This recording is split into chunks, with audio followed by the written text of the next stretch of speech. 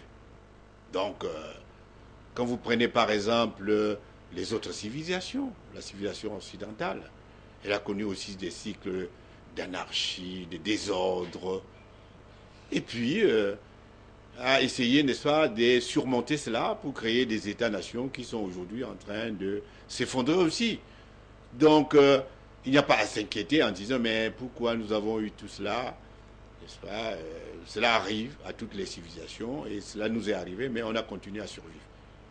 Donc, il s'agit maintenant de savoir comment nous allons sortir de ce chaos. Parce que le chaos n'est pas... Professeur, qu'est-ce que c'est qu'un État-nation? Parce qu'effectivement, ça va nous permettre d'avancer dans le débat. Mais tout de suite, est-ce que vous nous entendez?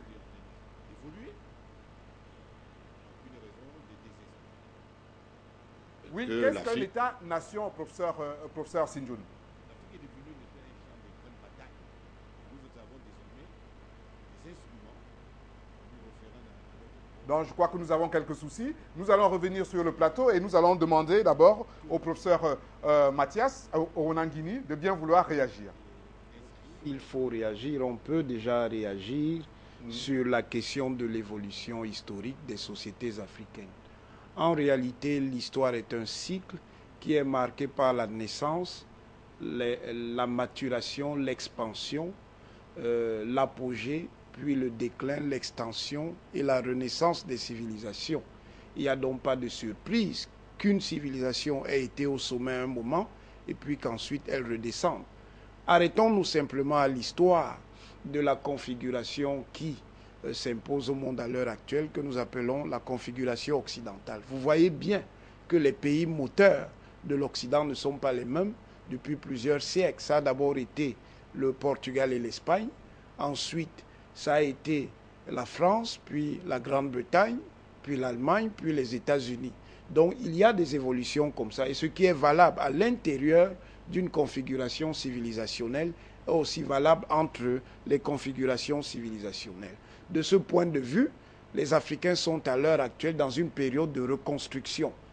Et c'est pour ça que dans la mouvance panafricaniste, on utilise un concept égyptien qui est le concept Uchem Messout pour marquer précisément ce que nous appelons la renaissance africaine. C'est en ayant conscience de la complexité autant que de la richesse de son histoire que l'Afrique peut renaître, parce que cela aide à sortir des complexes que la colonisation, la traite esclavagiste a pu créer chez les peuples africains. En retrouvant le sens de l'histoire, on sait que les Africains ont eu à d'autres moments l'initiative historique. Ils peuvent la reprendre aujourd'hui. Rapidement sur un autre point qui a été évoqué, c'est sur l'économie des sociétés africaines. Le professeur Kofi Gomez vous l'a dit, il existait des monnaies en Égypte qui étaient bien réglées. Une des monnaies, par exemple, c'était ce qu'on appelait le débène.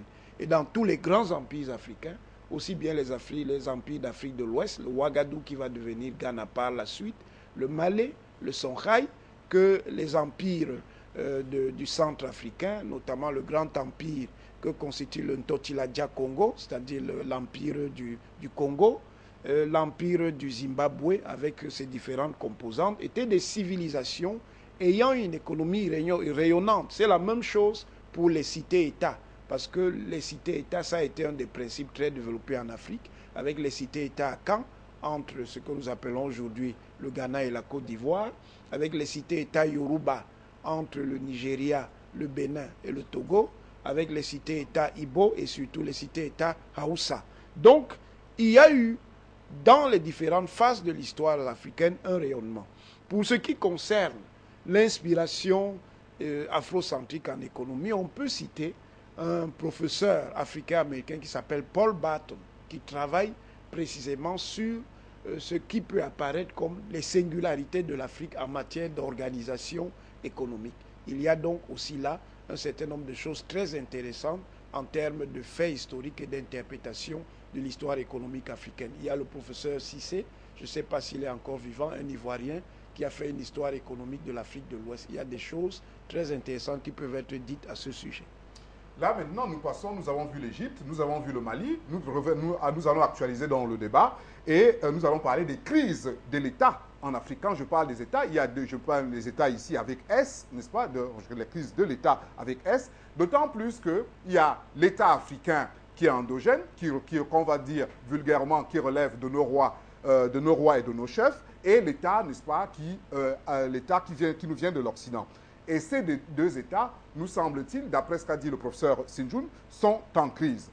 En quelques mots, professeur Sinjoun, qu'est-ce que c'est que l'État-nation, avant de nous dire en quoi l'État-nation est effectivement entré en crise en Afrique? Et est-ce que c'est dû aux Africains ou simplement dû à la nature même de l'État-nation?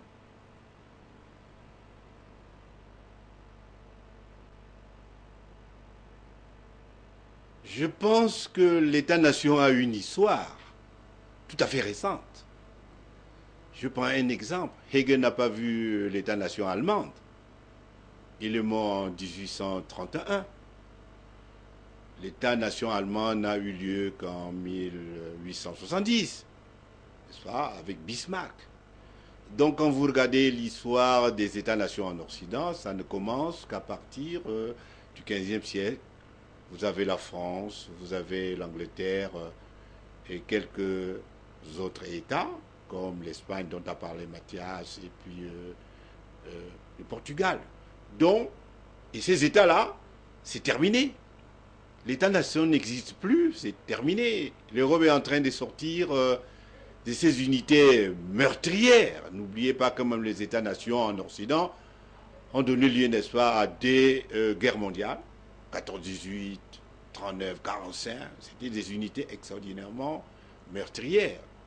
Ils sont aujourd'hui dépassés. Ce n'est pas en Afrique qu'on va essayer de construire des États-nations dans les cadres de ces frontières nées à la fin du 19e siècle. Ça, c'est terminé. Les phénomènes sont en train de nous montrer, phénomène des guerres par exemple, que c'est terminé. Il va falloir construire des États à l'échelle du continent. Quand vous voyez par exemple un phénomène de guerre comme guerre continentale, hein, c'est une guerre civile, dont Boko Haram, dont on parle beaucoup, est une des expressions.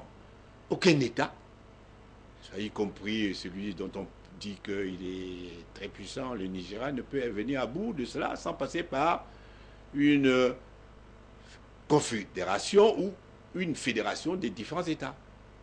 Donc je pense que c'est terminé la construction de ce qu'on appelle n'est-ce pas, les États-nations, notamment en Europe et en Afrique. Les États sont devenus des continents. C'est pour ça qu'un Nkrumah, panafricaniste, il te dira que l'Afrique est un continent, un peuple, une nation, n'est-ce pas? Un peuple, une nation, n'est-ce pas? Et un État. Et Fanon, ça te dit la même chose.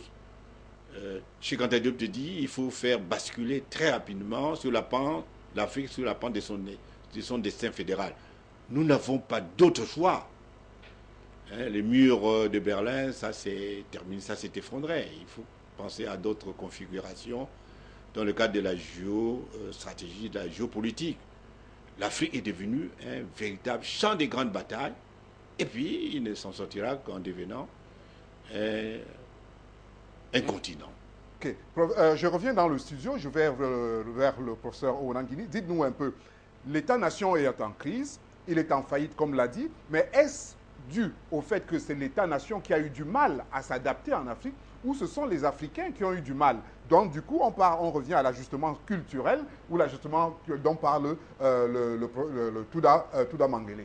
En fait, l'État-nation, pour le nommer techniquement, l'État westphalien, puisque c'est la forme d'État qui a été consacrée avec le traité de Westphalie en 1648, est un État qui en fait était organisé aux couleurs de l'Europe et particulièrement de l'Europe occidentale. quand l'Europe occidentale a saisi le monde, quand elle a commencé à dominer le monde, elle a transféré plus ou moins certains aspects de cet État dans les différentes civilisations et nations conquises et colonisées. Mais elle n'a jamais transféré d'ailleurs l'ensemble du système. Voilà pourquoi vous aviez ce qu'on peut appeler des États hétérocéphales, c'est-à-dire que vous aviez des États administratifs coloniaux sans tête, parce qu'en réalité, ils exerçaient leur domination sur nos sociétés colonisées. Donc cet État ne correspond pas aux couleurs des autres endroits où il a été appliqué. Voilà pourquoi aujourd'hui, pour l'Afrique, il est essentiel de revenir à la technologie politique expérimentée par les grands empires africains, qui sont le niveau le plus important d'intégration politique, depuis Kemet, le Ouagadougou-Ghana, le Mali, le Congo, l'empire du Zimbabwe. Tous les grands empires africains fonctionnent dans la logique de l'État fédéral multinational. C'est pour cela que précisément dans le courant panafricaniste, de différentes manières, il y a eu accord sur la nécessité de mettre en place un grand État africain, un État-civilisation. À l'intérieur de cet État-civilisation, on pourrait parfaitement concevoir qu'il y ait des États régionaux, sous-régionaux, exprimant la diversité culturelle relative de telle ou telle partie de l'Afrique. Donc je crois que c'est un élément essentiel pour précisément remettre l'Afrique sur le chemin de la reconstruction, que de construire l'État à ce niveau. L'État en Afrique ne peut pas être l'État-nation, parce qu'il y a plusieurs nations. Ça ne peut être qu'un État des nations, et la nation étatique en Afrique sera une nation de plusieurs États. L'Afrique a fonctionné toujours avec cette loi de la diversité, et cette diversité doit s'exprimer dans cette constitution.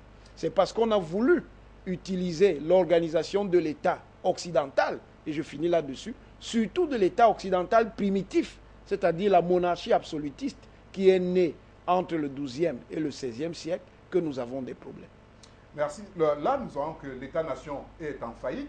Les États africains, j'allais dire postcoloniaux, sont en crise. Permettez-moi, M. Balok, comment l'État-nation a-t-il pu, n'est-ce pas, disqualifier les institutions africaines, n'est-ce pas, qui étaient pourtant si harmonieuses, avec lesquelles les Africains étaient véritablement, j'allais dire, dans la concorde? Il faut déjà comprendre que l'État-nation porte en lui-même les gemmes de sa propre destruction. Parce que dans le processus de construction de la nation, il y a trois facteurs. Le facteur historique, le facteur linguistique, le facteur psychologique.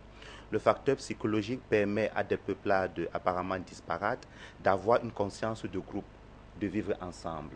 Mais le problème qui se pose dans la vision européenne, c'est qu'on va annihiler les spécificités culturelles.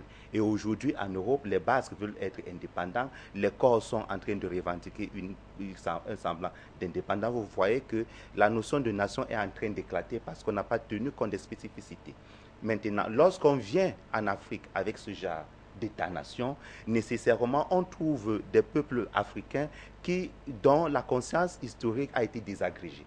Donc, on est retourné pratiquement à l'âge ethnographique, selon les termes qu'ils utilisent. Donc, à partir de ce moment-là, on vous impose un concept, une structuration, laquelle demande une évolution qui peut prendre 2 siècles, 3 siècles, 4 siècles, et 10 siècles même, et on vous l'impose en un laps de temps très réduit. Conséquence, vous n'avez pas eu le temps de digérer tous les éléments qu'on vous a apportés. Alors là, faites le miracle que vous voulez, vous ne pourrez jamais vous approprier de ces institutions. Et lesquelles institutions sont venues se superposer sur les vôtres, nécessairement.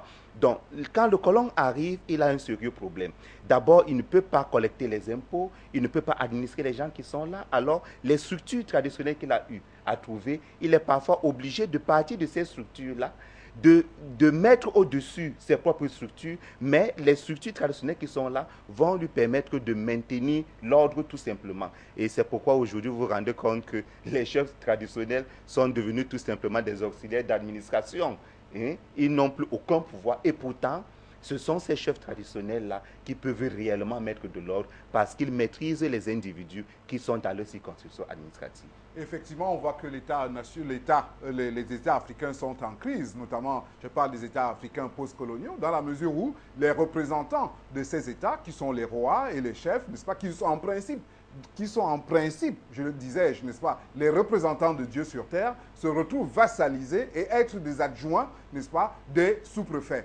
des sous-préfets qui ont même eux-mêmes été nommés par un président qui a lui-même a été élu. Donc, du coup, la divinité, n'est-ce pas, qu'est le chef, n'est-ce pas, ou le roi, est en dessous, n'est-ce pas, des humains. Donc, il y a que là une incongruité dont il faudra bien trouver la solution. Nous allons vers Paris parce que nous allons conclure avec le professeur Gomez. Nous arrivons au terme de cette émission. Et la question qui lui est posée, c'est, professeur Govy Gomez, dites-nous un peu, après avoir vu tout ceci, comment est-ce que ces institutions peuvent-elles renaître, n'est-ce pas, pour nous préparer justement à la Renaissance africaine? Qu'est-ce qu'il faut, n'est-ce pas? Qu'est-ce que nous allons demander à nos chefs d'État de mettre dans le paquet de la Renaissance africaine?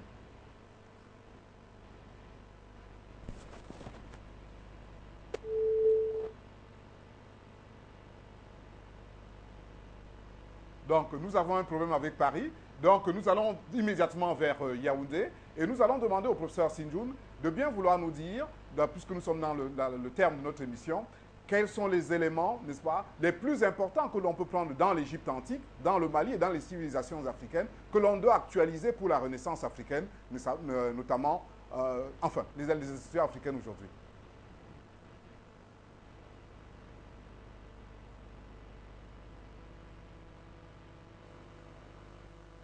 Impose des exigences. Il faut admettre quand même que dans les États-nations, c'est terminé.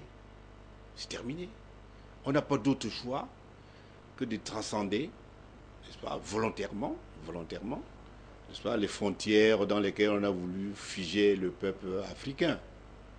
On vous a dit le rôle de la femme, c'est très important.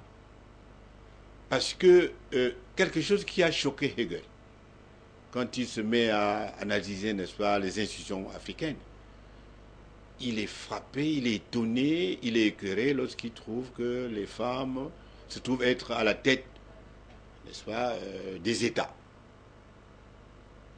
Mais je pense que les femmes sont suffisamment puissantes en Afrique, n'est-ce pas, par destin, ou même génétiquement, n'est-ce pas, de porter très haut, n'est-ce pas, les exigences de l'unité de l'Afrique, parce que le problème qui se pose aujourd'hui en Afrique, ça veut dire que si nous ne faisons pas très attention, eh bien, on va devenir étrangers chez nous. On est déjà des réfugiés, des déplacés sur un continent immense. Et on n'a pas de choix. Je veux dire que notre destin est inscrit, soit dans le cadre de ce qu'on appelle un État fédéral, avec des communautés qu'on connaît et qui ont une histoire, une identité telle que l'exprimait tout à l'heure Mathias. Pour moi, je n'ai aucune inquiétude. Ça va se faire dans la douleur, dans la guerre. Après tout, ce n'est pas la première fois que nous connaissons la guerre. Il nous faut avoir une doctrine de la guerre, une doctrine telle que l'Égypte l'a inventée, des institutions, surtout des chefs légitimes. Vous savez très bien, quand un chef n'est pas légitime, il ne peut pas gérer. Quand il n'est pas juste, quand il n'incarne pas la figure de Mahat, eh bien, il crée des ordres, et quelquefois, ces désordres-là l'emportent lui aussi. Donc moi, je n'ai aucune inquiétude. Notre destin est continental et non dans le cadre de ces frontières nées à Berlin un jour où nous n'étions même pas là. Nous avons Paris en ligne, mais en attendant d'avoir Paris en ligne, n'est-ce pas, nous allons demander à Balok, n'est-ce pas, de nous dire quels sont les éléments constitutifs pour la Renaissance africaine que l'on peut tirer de l'Égypte antique et même parfois du Mali et peut-être bien d'autres institutions africaines qui ont vu le jour avant. Vous savez, ce que nous pouvons retenir de nos antiquités classiques, c'est que le souverain qui est là est le serviteur du peuple. Et en tant que serviteur du peuple, sa façon de gérer est adoucie par le fait qu'il est le représentant de la divinité. Ailleurs, encore en Égypte, on appelle Hemniche, donc le serviteur de la divinité. Et c'est ça qui adoucit sa façon de gérer. Alors, il n'est pas là pour vous opprimer, mais il est là pour réaliser vos souhaits. Donc, il collecte tout ce que vous avez comme aspiration et il les réalise. Donc, à partir de cette vision du monde, il se différencie du basileus. Il se différencie de la conception du chef dans l'Europe occidentale, où c'est le plus fort qui accède au pouvoir. Donc, que ce soit à ce niveau, que ce soit au niveau des constructions qu'on a connues dans l'Égypte pharaonique et même dans le Mali, dont on a fait allusion tout à l'heure, nos antiquités nous permettent de comprendre que nécessairement la vision qu'on a aujourd'hui de l'État doit changer. Nous devons rentrer, nous réapproprier ces antiquités, les réaménager et voir comment nous pouvons partir de cette vision du monde. Je ne sais pas si nous avons quelques appelants au téléphone, si on a pu avoir le professeur Govy Gomez.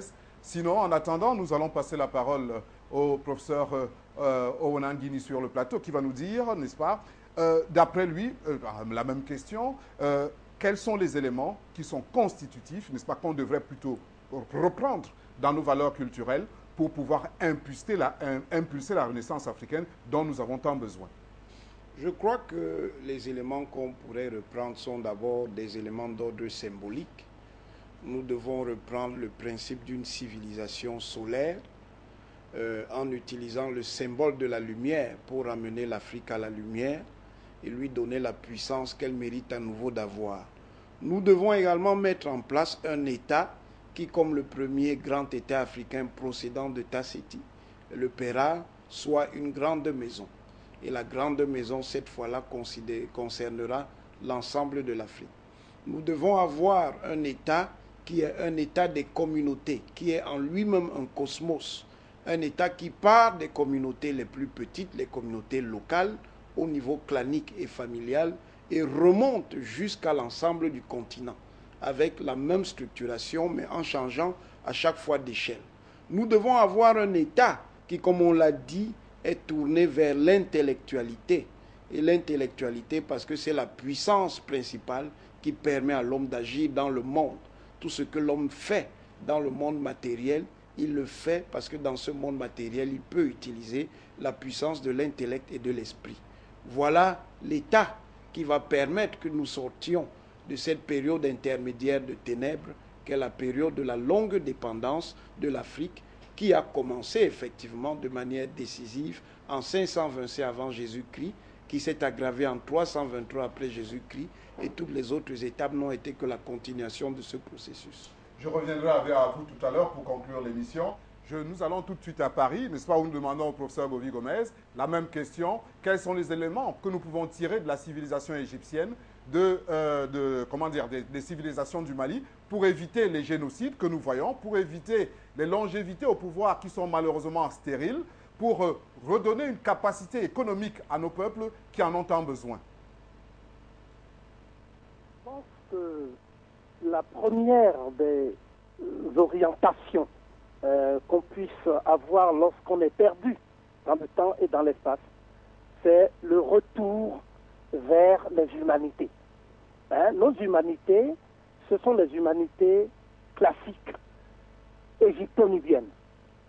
Donc nous avons une civilisation qui est un épanouissement du génie des civilisations préhistoriques de la région des Grands Lacs. Cette civilisation, nous l'appelons Tasseti. C'est la Nubie ancienne. Cette civilisation a donné naissance ensuite, à partir de la période de Nagaga, et même depuis les balbutiements néolithiques, à la civilisation la plus élaborée, la plus raffinée que l'humanité ait connue jusqu'à ce jour, la civilisation dite égyptienne à notre époque, que nos ancêtres appelaient Taméri. Aujourd'hui, l'Afrique est confrontée à une série de défis, ce que les anglo-saxons appellent challenge. Le premier défi est d'ordre identitaire. Il s'agit de savoir quelle est l'identité culturelle du peuple africain, c'est-à-dire des Africains du continent et des Afro-descendants qui partagent avec nous une même communauté de destin et une même communauté de souffrance. Je dis que la seule façon de concevoir l'identité des Africains, c'est de partir d'abord de leurs valeurs spirituelles, c'est-à-dire de leur héritage, ce que moi j'appelle le monothéisme négro-africain ancestral, c'est-à-dire la religion ancestrale négro-africaine, qui a fleuri dans la vallée du Nil et dont le temple d'Amon-Ra à Karnak, même sous occupation arabe, est aujourd'hui le lieu qui matérialise cette énergie. Ensuite, nous avons effectivement un deuxième défi qui est d'ordre linguistique. Un peuple ne peut pas élaborer sa culture, développer les sciences modernes dans une langue étrangère. Cela ne s'est jamais fait dans l'histoire. Nous sommes les seuls au monde à parler d'une littérature africaine d'expression française. Et un Chinois n'aurait jamais idée, même s'il écrit en français, de dire qu'il s'agit d'une littérature chinoise. Vous voyez, donc ce genre d'errement identitaire, cette errance identitaire, qui paraît presque congénitale, est le fait d'un héritage colonial dont nous pouvons circonscrire les différents jalons dans le temps. Donc il n'y a pas d'Afrique lusophone. Chaque fois que nous parlons d'Afrique lusophone, c'est une injure au génie africain. Il n'y a pas d'Afrique francophone, il n'y a pas d'Afrique anglophone, il y a des Africains acculturés en langue française, en langue allemande et en langue portugaise. Qu'est-ce qu'il y a? Il y a la kémitophonie ou la camitophonie, c'est-à-dire l'héritage, la transmission de l'héritage linguistique africain depuis ce que le professeur Obenga appelle le négro-égyptien, c'est-à-dire la langue commune très dialectale, dont nos langues actuelles ne sont rien d'autre que des variantes locales. C'est ainsi que lorsqu'un Africain parle en Côte d'Ivoire aujourd'hui, un territoire qui a été circonscrit récemment par des étrangers, eh bien, on comprend parfaitement ce qu'il dit de l'autre côté, c'est-à-dire au niveau du Bénin. Quand quelqu'un s'appelle Kouadio en Côte d'Ivoire, nous on dit Kodio, mais c'est la même chose, voyez. Donc cet héritage-là doit nous emmener, si vous voulez, à concevoir nos langues comme des langues de culture, d'administration, de gestion et même de gouvernement. Cela ne veut pas dire qu'il faille couper tous les contacts avec les langues étrangères. Les langues étrangères seront des langues de communication à l'échelle internationale, mais au Parlement panafricain, dans le Parlement panafricain, il faut parler une langue africaine. Et cette langue africaine, qui est un peu ce que nous appelons aujourd'hui le Swahili, mais il faut comprendre que cette langue a commencé d'abord en RDC.